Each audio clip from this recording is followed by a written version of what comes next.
Market જેવા રૂ જેવા પોચા ગાંઠિયા જો ફ્રેન્ડ્સ ઘરે બનાવવો હોય ને તો ગાંઠિયાનું બ્રહ્માસ્ત્ર આજે હું તમારી સાથે શેર કરવાની છું. આ રીત તમે જોઈ લેશો ને એટલે પહેલી વારમાં જ તમે આ રીતે માખણિયા ગાંઠિયા ઘરે રેડી કરી શકશો. જેવા ફરસાણવાળાની દુકાન ઉપર મળે છે તેવા જ તમારાથી ઘરે ગાંઠિયા બનીને તૈયાર થવાના છે. તો આ તહેવારોમાં તમે નાસ્તામાં આ ગાંઠિયા રેસીપી જરૂરથી ટ્રાય કરજો. તો આપણે અહીંયા 1.5 કપ ચણાનો લોટ લીધો છે અને વજનમાં માપીએ તો 250 ગ્રામ જેટલો ચણાનો લોટ છે. લોટને આપણે સરસ ચાળીને જ લેવાનો છે. તો લોટને આપણે આ રીતે વાસણની અંદર ઉમેરી દઈશું અને સાથે જ આપણે લીધી છે લીલી મેથી. તમે અહીંયા કસૂરી મેથીનો ઉપયોગ પણ કરી શકો છો. તો આપણે અહીંયા 1/2 કપ જેટલી મેથી લીધી છે, પણ મેથીની માત્રા તમે તમારા પસંદ અનુસાર વધુ ઓછી કરી શકો છો. ઘણા લોકોને વધુ પસંદ હોય, ઘણા લોકોને ઓછી પસંદ હોય. તો 1/2 કપ મેથીને આપણે સરસ ઝીણી સમારીને ઉમેરવાની છે. સાથે થોડું એવું સ્વાદ અનુસાર આપણે નમક ઉમેરી દઈશું. તો હવે આપણે એક મિશ્રણ રેડી કરવાનું છે. તો તેના માટે અડધી ચમચી આપણે લીધો છે ગાંઠિયા માટેનો સોડા, સાથે અડધી ચમચી હિંગ લઈ લેવાની છે અને 5 ચમચી જેટલું આપણે અહીંયા તેલ લીધું છે.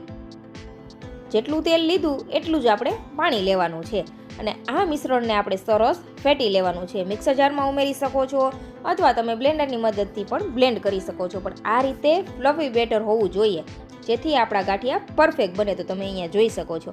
તો આ મિશ્રણને હવે આપણે ગાંઠિયામાં ઉમેરી દઈશું. ગાંઠિયામાં ઉમેરતા સાથે પહેલાં થોડા મસાલા કરીશું. તો થોડો એવો અહીંયા આપણે ક્રશ કરેલા મરી ઉમેરી દઈશું 10 થી 12 નંગ જેટલા, અને અડધી ચમચી આપણે અજમો ઉમેરી દેવાનો છે આ રીતે હાથેથી મસળીને, જેથી અજમાનો ફ્લેવર ગાંઠિયાની અંદર ખૂબ જ સરસ આવે. હવે બધી વસ્તુને આ રીતે આપણે હાથેથી સરસ મિક્સ કરી દઈશું. તમે અહીંયા જોઈ શકો છો આ રીતે આપણે બધી વસ્તુ પહેલાં મિક્સ કરી દઈશું લોટમાં કોરી.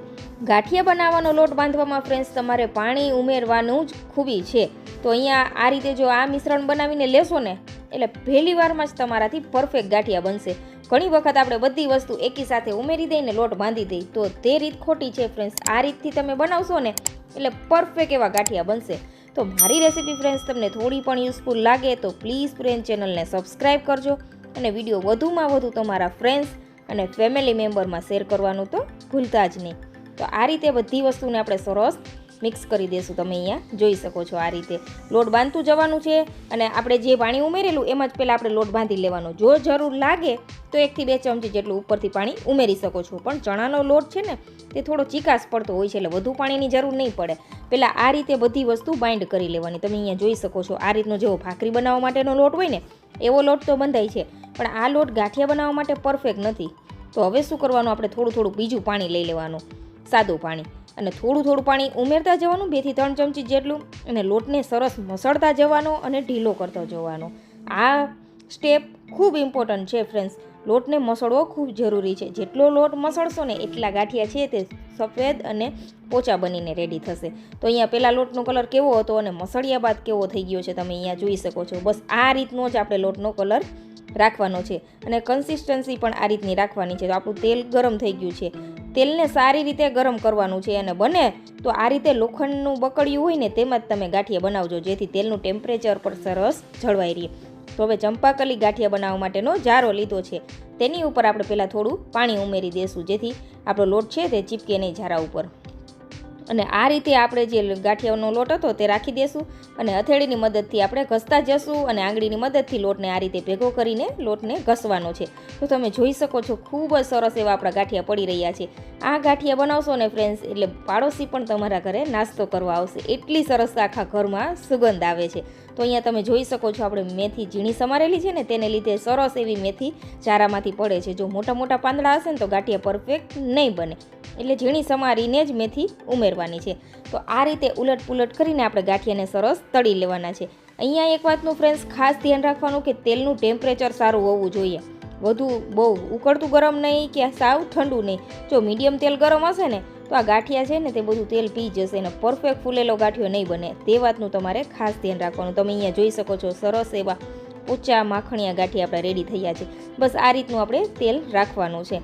તો અહીંયા ગાંઠિયાને વધુ નથી તળાવવા દેવાના, ફક્ત 2 મિનિટ માટે તળાવવા દેવાના છે. 2 મિનિટમાં જ આપણા ગાંઠિયા તળાઈને રેડી થઈ જશે.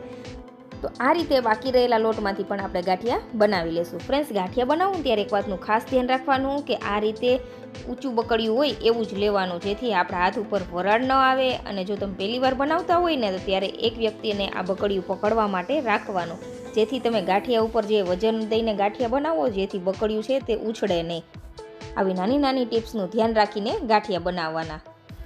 અને બીજો ખાંડ આપણે ઉમેરીને ત્યારે પહેલાં થોડી વાર માટે 1 મિનિટ માટે આપણે તેલને સરસ પહેલાં ગરમ કરી લેવાનું, પછી જ બીજો ખાંડ ઉમેરવાનો. કારણ કે આપણે જે ખાંડ તૈયાર કરેલો ને તેમાં તેલનું ટેમ્પરેચર ડાઉન થઈ ગયું હોય. પાછું આપણે તેલને સરસ ગરમ કરી લેવાનું, પછી જ બીજો ખાંડ ઉમેરવાનો છે. તો અહીંયા ફ્રેન્ડ્સ તમે જોઈ શકો છો આપણા માખણિયા ગાંઠિયા કેટલા સરસ બની રહ્યા છે. તમે અહીંયા 250 ગ્રામ લોટ લેશો ને તો એમાંથી 750 ગ્રામ જેટલા ગાંઠિયા બનીને તૈયાર થાય છે. અને ગાંઠિયાને બને ને તો તમારે સિંગ તેલની અંદર જ બનાવવાના, જેથી ગાંઠિયાના ફ્લેવર કાંઈક અલગ જ આવશે ફ્રેન્ડ્સ. તો આ બધી નાની નાની ટિપ્સનું ધ્યાન રાખીને ફ્રેન્ડ્સ તમે ગાંઠિયા જરૂરથી બનાવજો. હાલ જ સાતમ આઠમનો તહેવાર આવી રહ્યો છે, તો બજારમાંથી ફરસાણ ખરીદવા કરતાં ફ્રેન્ડ્સ તમે ઘરે ફરસાણ રેડી કરી શકો છો. એ પણ તમે બજારમાંથી ફરસાણ લઈ આવો ને એના કરતાં અડધા ભાવમાં તમે ઘરે ફરસાણ રેડી કરી શકો છો, એકદમ ચોખ્ખું. તો અહીંયા તમે જોઈ શકો છો આપણા માખણિયા ગાંઠિયા તૈયાર છે. કેટલા સરસ એવા આપણા ગાંઠિયા બનીને તૈયાર થયા છે ફ્રેન્ડ્સ. તો તમે પણ આ રીતે ગાંઠિયા જરૂરથી બનાવજો. અને રેસીપી સારી લાગી હોય તો ચેનલને સબસ્ક્રાઈબ કરજો. વિડીયોને વધુમાં વધુ તમારા ફ્રેન્ડ્સ ફેમિલી મેમ્બરમાં શેર કરજો. Thank you.